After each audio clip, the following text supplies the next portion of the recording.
Are you ready to have your website get found by the right people? Are you looking to rank at the top of Google so you get more traffic to your website? Are you ready to learn how to use SEO and content marketing to grow your organic traffic? If so, you are in the right place, my friend.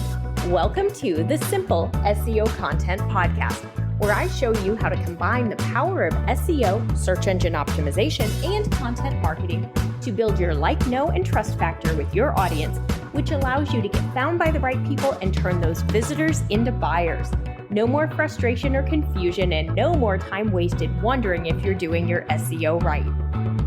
It's time to learn how to use SEO and content marketing to grow your business.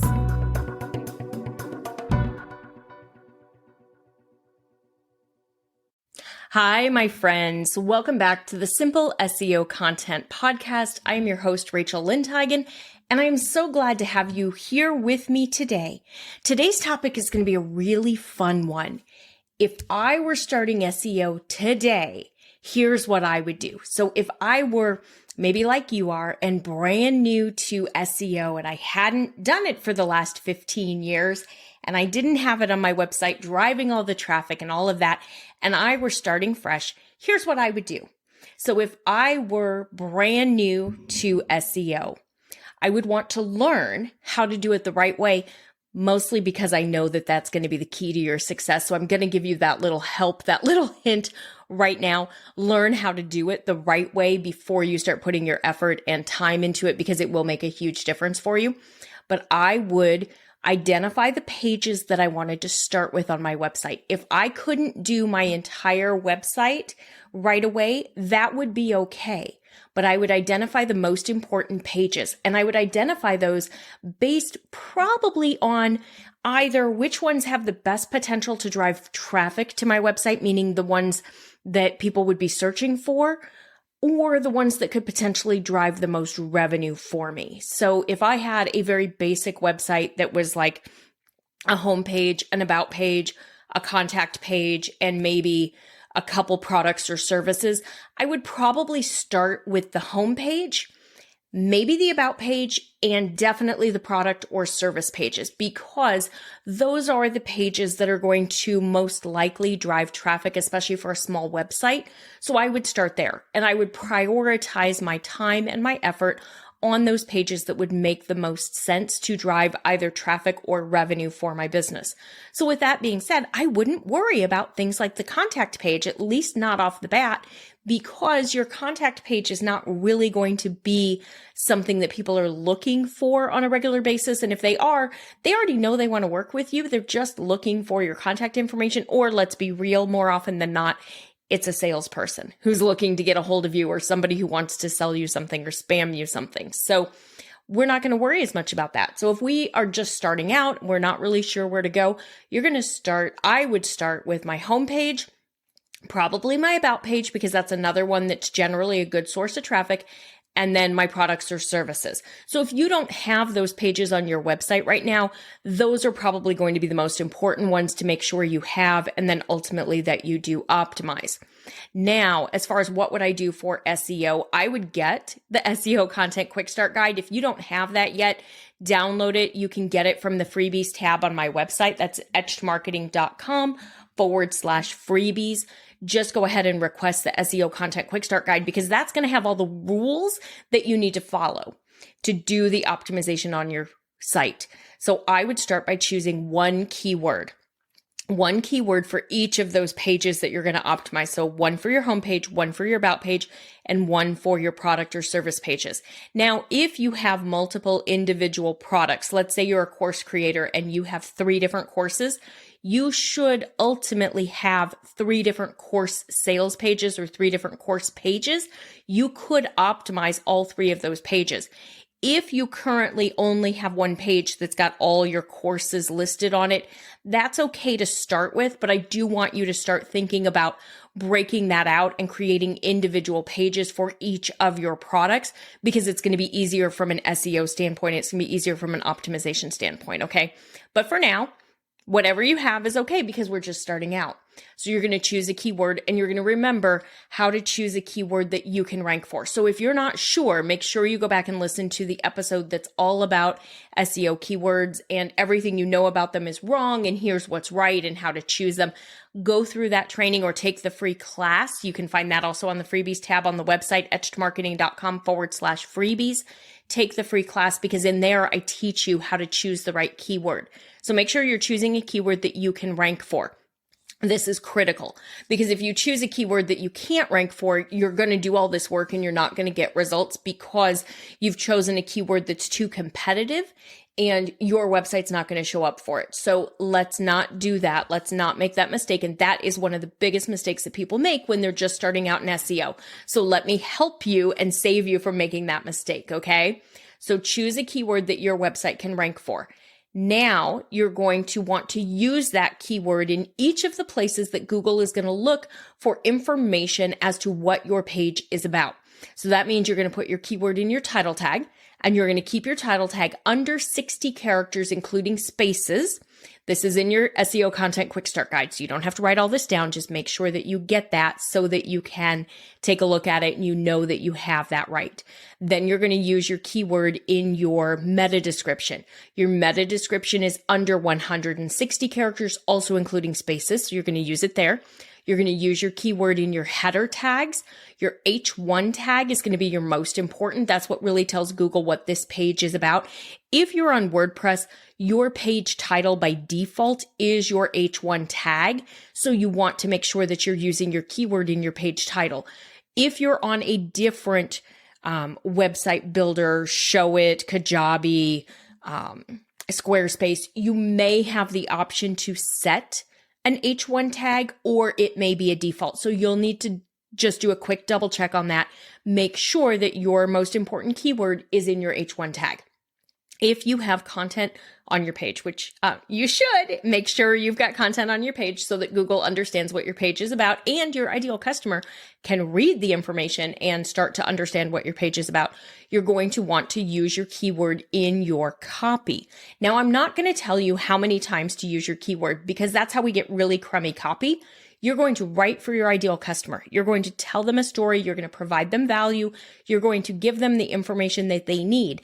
And by doing that, you should naturally use your keyword because your page is supposed to be about whatever that keyword is. That should be the most important thing about your page.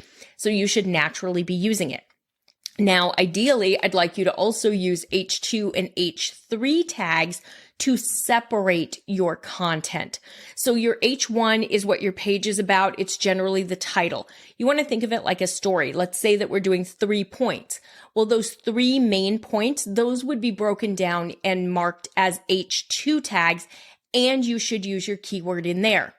If, let's say, point 1 has 2 or 3 subpoints and you want to break that down further, that's where you would use an H3 tag, and you could use your keyword in there as well. See how this can really start to help Google understand because they keep seeing the same keyword in all these different areas, which helps Google understand that that's what this page is about. Next, you're going to want to use pictures on your page, and you're going to want to use your keyword in your image file name. So no more just uploading your image straight off your camera or straight off your phone. You need to change the file name and you need to use your keyword in there and use a dash, the one that looks like a minus sign in between the words because Google reads that as a space. Now, bonus tip, if you want to show up in Google image search for your business name, which you do because you want to show up as many places as possible, go ahead and include your business name in your file name as well. So it's going to be keyword dash business name. Does not matter if it's a super long file name, does not make a difference. We're not worried about a character count here the way that we are on a title tag or a meta description. So go ahead and do that. Now you've got your page optimized for Google. Google understands what your page is about. I want you to repeat the same process on your next page. So if you started with your home page, you've got it all done. Go ahead and look at the SEO checklist that's on the last page of the Quick Start Guide just to make sure that you've got everything done there and just check mark to make sure you're set. Now you're going to go on to your About page, and then you're going to go through the same process for your products and services. Now, if you want to help yourself get even more traffic, or if you're in a competitive niche where maybe the keywords that you were really hoping that you could use for your homepage, your about, and your product or service pages were way too competitive. When you went through and you did the research, you realized that they were not the right keywords for you. When you're in a situation like that, like many small business owners are, your blog can be an incredibly powerful way to drive traffic to a smaller website. So what I would like you to seriously consider doing is adding a blog. If you're not currently blogging, I want you to very seriously consider adding a blog and creating one post each week. And you want to think about how you break this down. You want to make sure that you're providing value for your ideal customer and your content is super helpful, and that you're optimizing your blog post following the same process that I just talked about for optimizing the pages on your website. That's going to help you spread your net further and be able to attract more traffic. So when you have 3 or 4 pages that are optimized, that gives you 3 or 4 chances for people to find you through Google. When you blog weekly and you have 50 blog posts a year, that gives you those first 3 or 4 chances to be found through your website and another 50 chances to be found through your blog content. And your blog content should be designed to be very helpful for your ideal customer, should answer their questions, should provide them value, and should ultimately drive them back to your business as a resource for them. I teach exactly how to do this and set the strategy up and how to figure out what goes on the blog and what goes on the website inside Simple SEO content. So if you've been thinking that you want to do this, now's a great time to join. You can join right now. If you go through the free class, you'll get an invitation to join now. Otherwise, I'm going to be teaching a live training class in January, and we'll have a large group of students come in with us in January. But if you want to get a jump start on your 2024 planning, take the free class. That's the only way you're going to get an invitation into it before January. And you can join us in there. We meet every other week. We have our Q&A sessions. We've just recently introduced a power hour where once a month we get together and we just work and we hop on Zoom, and anybody who needs to work on a blog post or work on optimization or do keyword research just hops on Zoom and we work on it collectively on Zoom, but it seems to work. It's great. So I would do that. I would start by optimizing my pages on my website.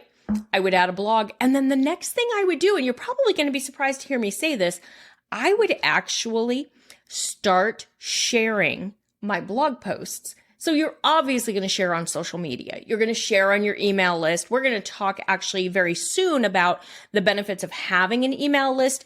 That's actually going to be next week's business owner topic, or it may have actually been Tuesdays. I'm not sure because I'm pre-recording this. I'm going to be super honest.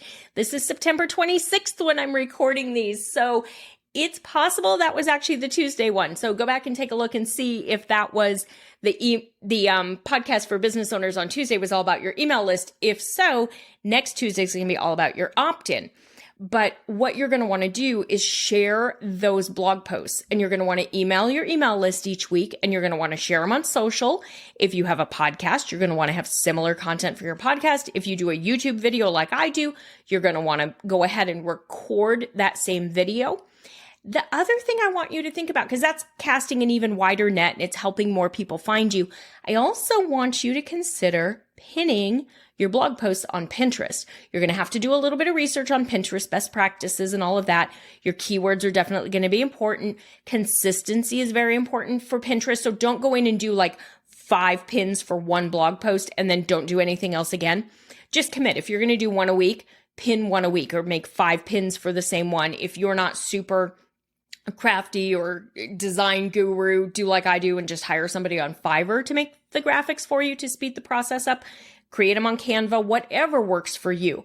But Pinterest is another great way for people to find your website, to find your content. And I have found that people will find my content on Pinterest, or they'll find it shared through social, and they'll use it in their blog posts, and they'll link back to the article that I wrote, which helps build your domain authority, which makes it easier for you to rank for more keywords. The other thing that you can do if you're looking to build your domain authority, which you should be, especially if you're just starting out, because your domain authority is probably fairly low. When we have a new site, our domain authority is at a 1. It's a score of 1 to 100. If you're not sure what yours is yet, you can use a free tool called Mozbar, Mozbar. You can download that. It's a Chrome plugin, and it will tell you the domain authority of your site and anyone else's. So if you're curious what your competition's domain authority is, go log on to their website with your Mozbar plugin and find out. What domain authority tells us is how authoritative the website is thought to be in Google's eyes. Now, it's not a number that comes from Google, it's a number that comes from Moz, but it's an indication of how likely a website is to rank for a particular keyword. In general, not always, but in general, a website with a higher domain authority is going to rank higher in the search results. So if there's like 10 search results, which there are, generally speaking, you're going to have higher domain authority at the top of the page than at the bottom of the page. The way that you increase your domain authority is by building links to your content. The way that you build links to your content is you earn them by creating really great content and then sharing it so people can discover it. So they're going to find it through your SEO efforts. They could also potentially find it through social media. They could find it on Pinterest. And you can sign up for a service called Harrow, Help a Reporter Out. It's free to be a resource. You can sign up for Harrow and get their emails and then respond back if there's one where you are a resource. You are someone who could help that reporter. You could be featured in that story. You need to work really quickly with Harrow and you need to respond fast. I teach more about this and best practices about how to get links and how to do link building the right way and all of that in Simple SEO content, because there's a lot of nuances. There are a lot of things that you have to do in specific ways to have it work, because there are actually some Google penalties surrounding poor or outdated link building tactics. If you get an email from somebody saying they can get you this DA site or these links for this amount of money, delete it. You can't do that. You will get yourself in trouble with Google. So don't do that. So if you're just starting out, or if I were just starting out, I would start by optimizing the most important pages on my website, which would be my homepage, probably my about page, and my product or service pages. Then I would start blogging once a week, and I would follow the SEO process for my blog. So I would choose a keyword that I know my ideal customer is looking for, they're searching for, it's a topic that they're interested in, and I would optimize it following Google's best practices, making sure that it's a keyword that I can rank for. So not only are they interested in it, I can rank for it. Because if I create content they're interested in, but I can't rank for it, I'm not going to get traffic and it's not going to build my business. So we want to make sure that we're doing this in a way that's going to be beneficial to your business. Then I would share that content across my email, across my social media, on Pinterest, all the different places, so that we can get more eyeballs on it, so that we can hopefully grow some links and build our domain authority for our website. I would also sign up for Harrow, and I would respond back when there are queries that I could be helpful to the reporter. I could help a reporter out, because that's what Harrow is all about. If you have any questions about how to get started with SEO, like I said, grab the SEO Content Quick Start Guide, take the free class. That is your only way to get into Simple SEO content during the year. So if you're ready, you want to get started, you want to use it and have SEO ready to go for 2024, go ahead and take that free class right now. You'll get the invitation into it. Otherwise, there will not be another big open enrollment until January. All right, if you have questions, you know how to find me. Thanks so much for being here, and I will see you next week.